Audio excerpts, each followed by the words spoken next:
Nouveau rendez-vous de l'information sur Eden TV. Au sommaire de cette édition, nomination des doyens et vice-doyens dans les universités publiques du Bénin. C'est l'une des décisions du Conseil des ministres tenu ce mercredi.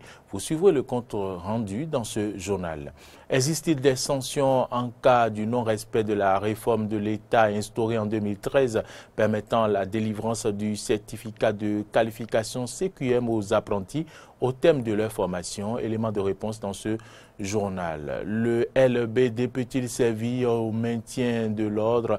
La réponse tombera dès ce soir, vendredi matin au plus tard, a promis le président, flanqué pour l'occasion de 2 autres magistrats à l'issue d'une audience de près de 3 heures. Voilà pour le sommet de cette édition.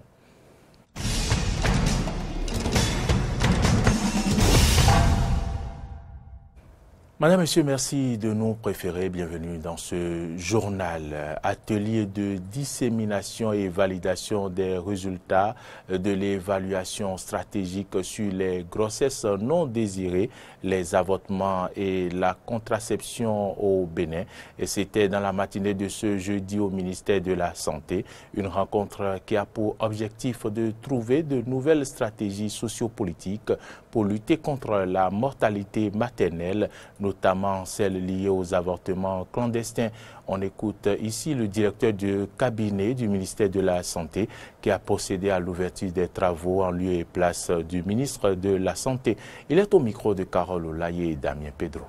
C'est une rencontre qui s'inscrit dans le cadre de la réalisation des engagements internationaux pris pour réduire le taux d'avortement pratiqué dans de mauvaises conditions de sécurité et renforcer les services de santé de la reproduction. Je dois dire qu'il est impératif pour les services publics, les collectivités, les organisations non gouvernementales et l'ensemble des forces vives de notre société d'identifier des approches stratégiques novatrices pour essayer de régler la tragédie que constituent les grossesses non désirées et les avortements à risque dans nos régions. Il est essentiel de dire que c'est vraiment une situation préoccupante pour nous, dans nos pays. Effondrement d'un immeuble R+2 à Lekongbe, 2 blessés, un grave et un léger, des dégâts matériels dont une moto endommagée. Tel est le bilan de ce drame survenu à Godomé, Lekongbe. Il sonnait 11h30 environ ce mercredi quand un immeuble R+2 aux dimensions 16 mètres x 6 mètres en chantier dont les travaux ont été abandonnés il y a 2 mois s'est effondré. Suivons ici les propos des personnes qui se sont prononcées au micro de Roland Toninkes. D'entrée, c'est un bâtiment de type R+2 en chantier. Nous étions ici, lorsque par le biais du CA, Léon Pobli, l'information nous est parvenue. Nous avons vu un bâtiment en chantier, mais qui ne répond pas du tout aux normes. Du tout pas aux normes. Sans être technicien, à vue d'œil, lorsque vous voyez la qualité des travaux, c'est à la limite criminelle.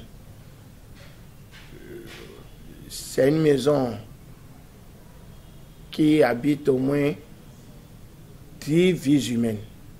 Vous imaginez, 10 vies humaines. On nous a expliqué par miracle comment tout le monde avait évacué la maison.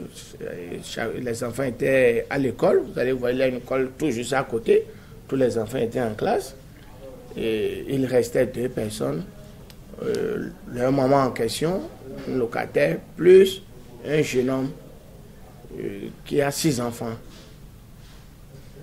C'est 10 heures quelques, ils ont remarqué que le bâtiment a cédé. On n'a pas vu le propriétaire lui-même. Sous réserve des recherches par la police républicaine, on nous a donné un nom, un certain Egbemikon Spero, qui serait un entrepreneur, un technicien, sur quoi et que la maison lui appartenait. Voilà un peu. On remercie le bon Dieu. Il n'a pas de perte en vie humaine. Moi, je suis venu fouiller dans les archives. Il me semble que la maison était déjà, le chantier a déjà été interpellé. Donc, normalement, c'est quelqu'un qui ne devait même pas continuer. J'ai fouillé, qui ne devait pas continuer les travaux. Mais les agents que j'envoie sur le terrain ont déjà dit qu'il a été déjà interpellé une fois. Donc, rapidement, vous avez vu que nous avons posé la banderole pour signifier que le chantier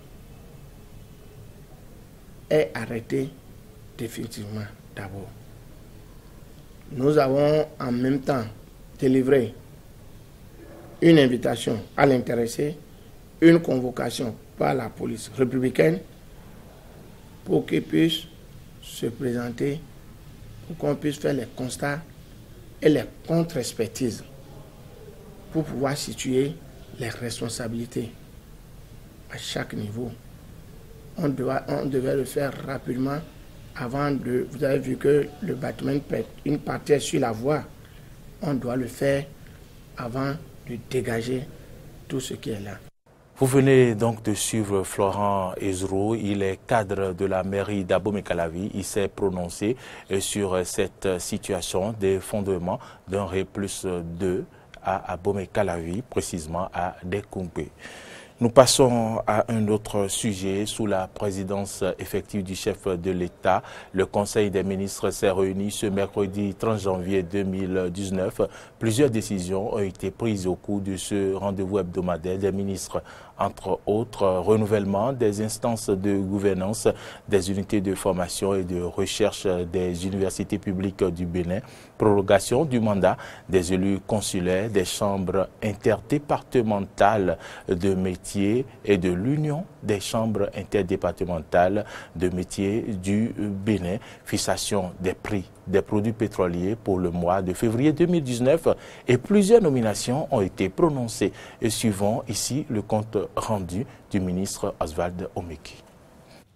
Au titre des mesures normatives, renouvellement des instances de gouvernance, des unités de formation et de recherche des universités publiques du Bénin. Lors de sa séance du 20 septembre 2018, le Conseil des ministres avait décidé de maintenir en place à titre transitoire les responsables d'unités de formation et de recherche UFR dont les mandats arrivaient à terme en décembre 2018. Mais le fonctionnement de ces unités de formation et de recherche est aujourd'hui compromis par le fait que les responsables actuels n'ont plus la légitimité pour assurer la gestion de leurs entités respectives. Or, le mandat des intéressés étant de 3 ans, procéder à des élections alors même qu'il appartient au Conseil national de l'éducation de définir les nouvelles modalités de gouvernance de l'éducation en général et de l'enseignement supérieur en particulier, compromettrait la réforme. C'est pourquoi, en attendant l'aboutissement du processus déjà engagé de l'élection et ou de la désignation des membres du Conseil national de l'éducation, le Conseil des ministres a adopté le décret portant nomination des doyens, vice-doyens, directeurs et directeurs adjoints des unités de formation et de recherche des universités publiques du Bénin. Transmission à l'Assemblée nationale pour autorisation de ratification de l'accord de prêt signé avec la Banque d'investissement et de développement de la CEDEAO dans le cadre du financement du projet de construction, de renforcement et de réhabilitation de 44 addictions d'eau villageoises en République du Bénin. Cet accord de prêt d'un montant de 23 milliards 735 millions de francs CFA vient conforter la mobilisation des ressources financières au profit du programme d'accès universel à l'eau potable d'ici à l'an 2021. Le dit programme vise à améliorer notablement l'accès des populations à l'eau potable en milieu rural par la construction de nouveaux systèmes d'adduction d'eau, le renforcement, la réhabilitation et l'extension des infrastructures existantes. Ainsi, 37 nouvelles adductions d'eau villageoises seront construites, 7 anciennes adductions d'eau villageoises réhabilitées et agrandies et des branchements particuliers domestiques pour l'alimentation en eau potable effectués. Au terme du projet, 224 000 nouveaux bénéficiaires seront alimentés en eau potable dans plusieurs communes de notre pays. Les ministres concernés sont instruits d'accomplir toutes les diligences nécessaires en vue de l'entrée en vigueur du prêt et de l'exécution efficiente du projet. Transmission à l'Assemblée nationale pour autorisation de ratification de l'accord de prêt signé avec la Banque d'investissement et de développement de la CEDEAO dans le cadre du financement du projet d'électrification rurale de 100 localités par le réseau centralisé en République du Bénin. Je vous l'annonçais en titre afin de combler le vide entre la formation traditionnelle ouverte à tous et la formation professionnelle par apprentissage de type dual à exigence élevée. L'État a instauré en 2013 le certificat de qualification CQM dans la plupart des départements. Il s'agit d'un diplôme délivré aux apprentis au terme d'un apprentissage qui se veut améliorer ou rénover. À ce jour, certains patrons continuent de délivrer les diplômes ou attestations traditionnelles. Et quelles sont alors les sanctions en cas du non-respect de cette réforme qui peut sanctionner? Et Léonard Agbofon, président du collectif des artisans de la commune d'Abomey-Calavi, nous donne plus d'explications. Il est au micro de Carnot François Ongwede-Rinton. Un examen national, le certificat de qualification au métier. Ce diplôme est donné par la DEC, c'est un examen national et il y a deux composants, nous avons le comité professionnel et le comité d'organisation. Le comité professionnel, c'est le directeur de DDEPS qui est le président du comité professionnel. Les maires sont les vice-présidents de ce comité. Donc chaque maire de sa commune est vice-président du comité professionnel. Et par rapport à ça, nous avons vu qu'il y a certains patrons qui ne veulent pas se conformer à la loi. Et également, nous avons constaté qu'il y a des parents d'apprentis qui sont complices aussi. Les sanctions, si les sanctions doivent tomber, ça doit tomber du haut. C'est déjà la mairie qui doit nous aider dans le renforcement. Si déjà nous constatons ou bien les gens nous appellent qu'il y a de ces diplômes qui s'organisent, il faut que la mairie nous assiste. Si nous téléphonons la mairie par exemple, la mairie peut dire appelez le commissaire, ou bien la mairie dit allez voir le commissaire et faites telle démarche et allez surseoir à ces diplômes.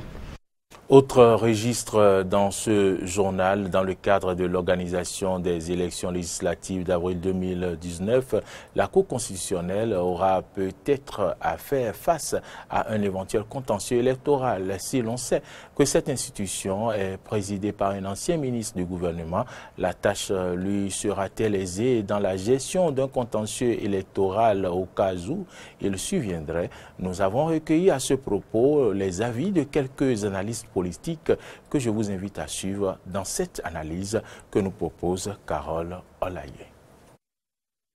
Définie comme l'opération qui vise à régler les litiges mettant en cause la régularité des processus électoraux et susceptible d'être soumis aux juridictions compétentes, le contentieux électoral est géré par la Cour constitutionnelle au Bénin.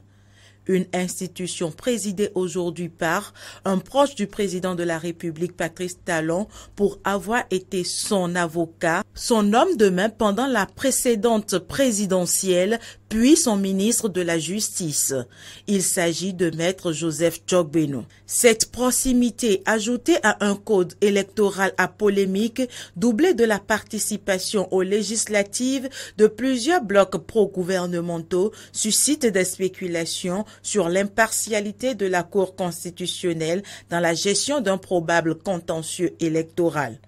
Pour Souleymane Koto Yerima, acteur de la société civile, et Raoul Roussounou, journaliste politique, la Cour Djokbenou a un rendez-vous avec l'histoire et devra jouer son rôle conformément aux tests de la République. Le professeur Joseph Djokbenou, président de la Cour constitutionnelle, doit pouvoir jouer le rôle qui est le sien pour que nous ayons l'apaisement nécessaire. Et jouer le rôle qui est le sien, c'est d'abord veiller à ce que ce soit le droit qui soit dit, que ce soit les tests qu'on a prévus qui soient vraiment appliqués lors des décisions qu'ils vont prendre. Et lorsque nous parlons des tests qui sont là aujourd'hui, c'est le code électoral. Puisque c'est ça qui définit la matière électorale, le travail qu'ils auront à faire, c'est à travers ce code électoral-là. Leur interprétation ne doit pas être objet de subjectivité.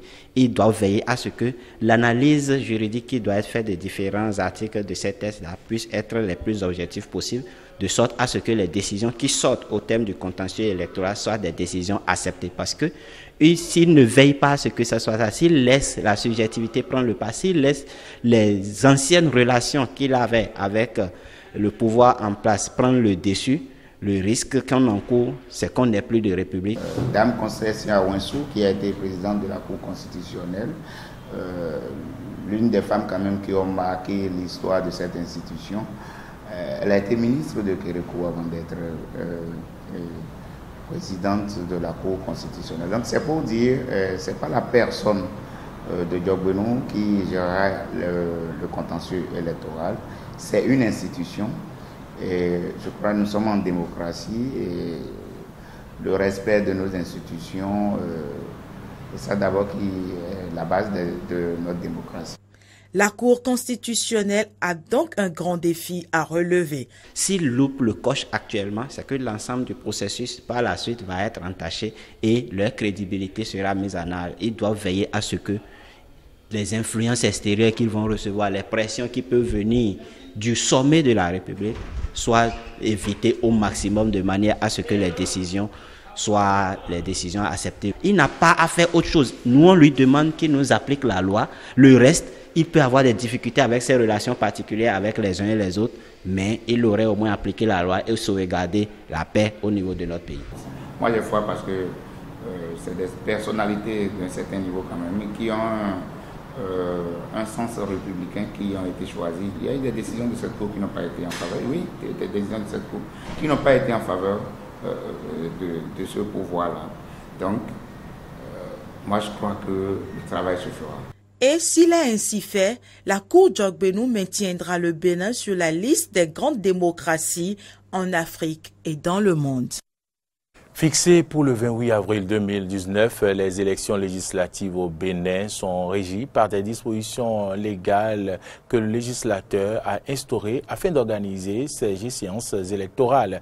Quelles sont alors les sanctions prévues en cas de violation des dispositions légales et qui est habilité à exercer l'action répressive? Suivez les explications de Landry Angelo Adelacon, il est juriste. Et généralement, c'est le procureur de la République qui peut s'auto-saisir de la violation qu'il aurait constatée. Mais également, le code électoral permet à tout électeur, c'est-à-dire quoi, tout citoyen qui a la capacité déjà d'élire, de voter, de remplir ce droit constitutionnel. De façon générale, la sanction va de 1 an à 2 ans d'emprisonnement avec une amende allant de 500 000 francs à 1 million. Ça, c'est pour les questions de violation d'ordre général. Maintenant, il y a d'autres violations quand on interdit déjà l'utilisation des moyens de l'État, quand on interdit l'utilisation des moyens des personnes publiques, des organismes publics, des structures de l'État, quand on interdit par exemple l'utilisation des affiches et autres. Donc dans ces cas, la sanction n'est pas toujours la même, mais il faut dire que la sanction pas également de 1 an à 2 ans en ce qui concerne les questions d'emprisonnement, mais en ce qui concerne l'amende là, il faut dire que là nous allons de 1 million à 5 millions. L'opposition béninoise affrontera les législatives avec 2 blocs, l'USL et les FCBE, une décision diversement appréciée par les citoyens béninois. Carole Olaye a tendu son micro à quelques-uns qui se sont prononcés. Suivez leur avis. C'est la bonne option ça. C'est la bonne option. C'est ça là, cette option de l'opposition de prendre 2 blocs qui règle la question de l'article 242, c'est ça qui règle. Parce que l'article est clair. Quand on n'aura pas 4 listes ayant obtenu 10% au plan national, alors là, les autres blocs qui n'ayant pas obtenu 10% peuvent aller à la compétition de l'attribution du siège. Maintenant, si l'opposition gagne les 2 blocs et que la mouvance aussi gagne les 2 blocs, ce qui est sûr, les 4 blocs là auront les 10%. Donc ça veut dire que la loi qu'eux-mêmes ont votée, le piège qu'ils ont mis dedans, ils tombent allègrement dedans. Et c'est ça la politique. Si nous prenons le bloc, le bloc des opposants, c'est que le peuple comprend aujourd'hui qu'il veut s'unir pour détruire l'avenir du pays. Donc, à cet effet, moi, ce que j'ai dit tout simplement, c'est que leurs blocs ne vont pas les avantager. Parce que pourquoi? Parce que s'ils faisaient un bloc, il faut avoir 10% sur le plan national. C'est qu'on ne peut plus voir aujourd'hui le député d'une seule région. Même ceux-là même qui ont voté cette loi ne maîtrisent pas cette loi. Donc l'opposition a compris la stratégie et a décidé de faire 2 blocs, FCBE et USL, pour contrecarrer toutes les vigilances, toutes les ruses, toute la rage de cette rupture pour pouvoir, je vous en prie, redorer le blason de notre Assemblée nationale qui n'a pas joué franchement le rôle que notre Constitution lui a dévolu. C'est vrai, ils ne vont pas faire piètre figure. Ils ne vont pas faire piètre figure, mais c'est mieux pour eux de faire un bloc. Parce qu'eux-mêmes, ils ont étudié sur le terrain, ils ont vu que c'est un bloc qui les arrange. Mais pour les problèmes de positionnement, de logo, en tout cas, il n'y a pas eu de concessions. Les gens n'ont pas voulu faire des concessions. Et c'est ça, ils vont en 2 blocs, mais malgré eux. C'est malgré eux. Parce que ceux qui sont en face, attention, ce n'est pas des moindres. Ces mouvanciers, ils sont bien assis et ils sont sur le terrain. Eux, ils travaillent déjà depuis. Mais ceux-là, ils sont en train de tergiverser. Si l'opposition est en train d'envisager une liste unique, moi, je savais en premier que ça ne marchera pas. Parce qu'avec une code, que les initiateurs de ce code même ne comprennent pas ce qu'ils ont voté, ce qu'ils ont en face comme code, donc l'opposition ne peut même pas avoir une liste. Parce que le code qui dit 10%, et le code qui dit encore que s'il y a 4 blocs, donc on ne peut plus appliquer les 10%. Donc avec ces gymnastiques de français, moi je vois que l'opposition doit aller jusqu'à 2 blocs. Moi je suis pour ces 2 blocs. En été actualité, les Nations Unies et les responsables gouvernementaux lancent la stratégie d'intervention humanitaire 2019-2021 pour la région du nord-est du Nigeria et pour les pays voisins du Cameroun, du Tchad et du Niger. L'ONU lance un appel en faveur d'un soutien humanitaire durable dans le contexte de la recrudescence des conflits et des déplacements de populations dans la région. Suivez. Ce conflit a imposé des souffrances indicibles à des millions de personnes, dont des femmes, des enfants. Dans un climat d'insécurité et d'impunité totale, les violences des droits de l'homme, y compris les violences sexuelles et sexistes, sont systématiquement commises et des communautés sont détruites, avec un impact négatif net sur le développement.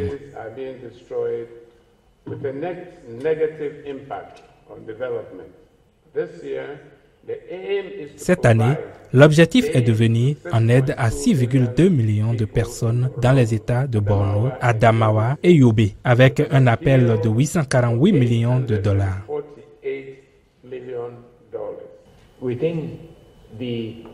Dans les chiffres de déplacement, on compte environ 2,5 millions de personnes qui sont déplacées, qui ont perdu leur maison, qui ne peuvent pas continuer leur vie.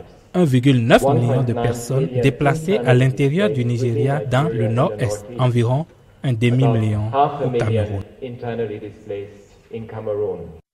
Le LBD peut-il servir au maintien de l'ordre? La réponse tombera dès ce jeudi soir, vendredi matin au plus tard, a promis le président, flanqué pour l'occasion de 2 autres magistrats à l'issue d'une audience de près de 3 heures, durera particulièrement tendue après avoir pris un éclat de grenade de désencerclement au visage lors d'une manifestation à Paris en janvier. Ludovic Bréval, gilet jaune et camionneur, dénonce l'utilisation des lanceurs de balles de défense LBD, une arme non létale accusée d'avoir éborgné plusieurs manifestants et dont l'usage fait l'objet d'une polémique croissante.